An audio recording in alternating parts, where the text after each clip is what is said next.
And joining us now for our campaign quick check, Pennsylvania Governor Ed Rendell, Minnesota Governor Tim Pawlenty, governors in two key states this time around.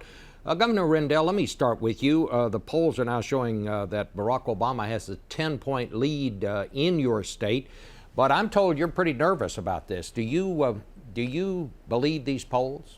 No, I don't. I don't think we've got a double-digit lead, and I think complacency is our biggest foe in Pennsylvania. I've been agitating to get Senator Obama back. He's coming into Pittsburgh Tuesday, Philly on Wednesday. I think President Clinton's coming in.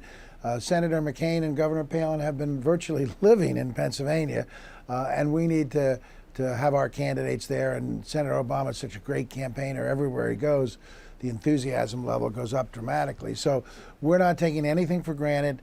We don't have early voting. It's all on Election Day, and we've got to be ready. Well, it sounds to me like Governor Palin is going to spend most of the rest of this campaign in Pennsylvania. We're told she's starting on an intensive bus tour. Is she making a difference there? Well, first of all, we're going to start charging her state income tax. She's been in Pennsylvania so long. But yeah, is she making a difference? Sure. Anytime candidates show up, they raise the enthusiasm level of their base supporters. I don't think Governor Palin is persuading too many undecideds, but she's certainly raising the enthusiasm level.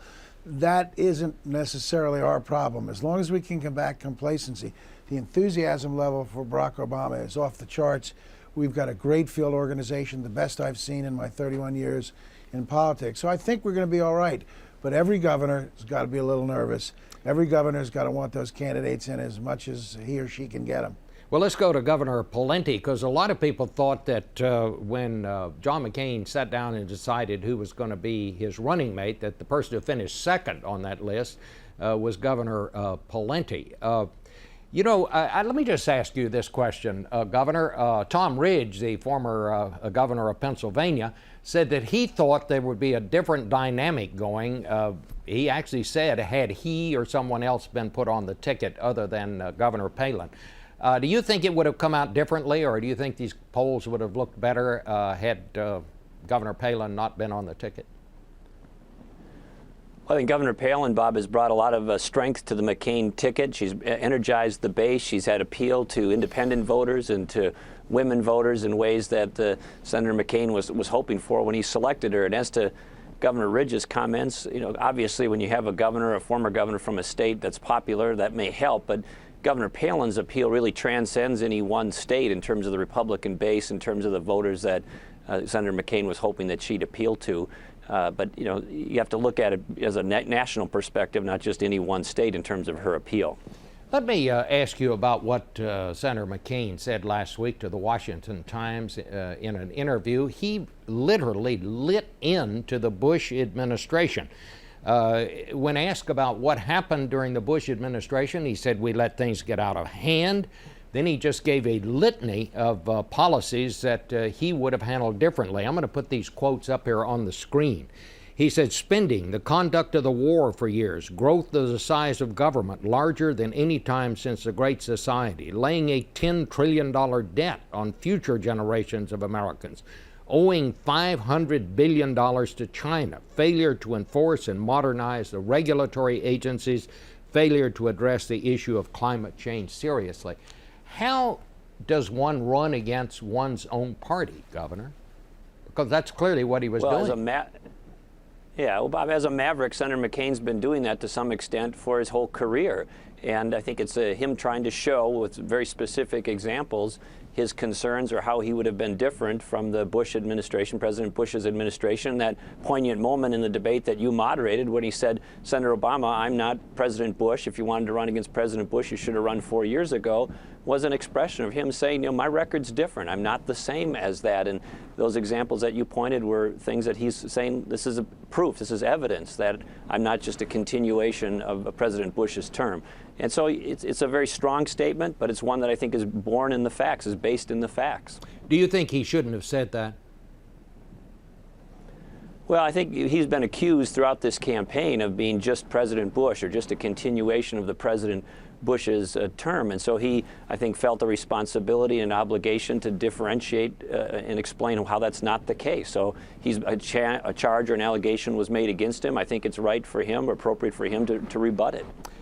You know, Governor Rendell, one of the points the McCain campaign is making right now is that you're coming on a situation here that he is the only person that stands between Barack Obama, who wants to raise everybody's taxes, and a Democratic-controlled House and Senate that are going to help him in that endeavor. How do you respond to that? Well, first of all, let me say that Senator McCain's been very hypocritical criticizing President Bush. He didn't do it during the primaries, and he said, and we've got him on tape saying he agreed with 90% of all of the decisions that President Bush made. So this is Johnny-come-lately born out of desperation. In terms of a Democratic president and a Democratic Congress, first of all, Senator Obama has, and let's make it clear once and for all, for working people who make less than $250,000, he's not going to raise your taxes. He's going to cut them, and according to bipartisan policy institutes, he's going to cut them 3 times more than John McCain will. That's number one. But number two, we have gridlock in Washington. There's no question about that. Governor Pawlenty and I agree on that. The only way to break that gridlock right now and act quickly to meet our challenges is to have a uniform government that can move swiftly and smoothly. But Barack Obama has said he's going to control spending. In the last debate, he said he's going to go over every line of the federal budget.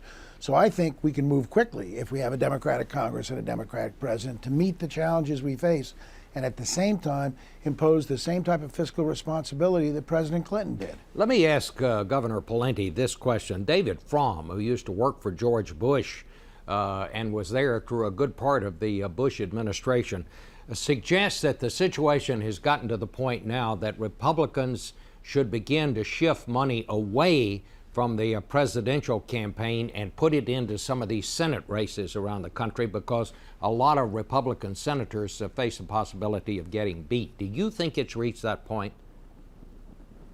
Well, Bob, if you look at Senator McCain's life, it's an entire story of coming back from adversity and overcoming adversity. Does Barack Obama have an advantage in the presidential race right now? Yes, but no one should ever count John McCain out. His time and time again, he has overcome and had comebacks in his life that have been incredible, and I think he'll do it again here, with the message being you don't want the entire government run just by the Democrats or liberals.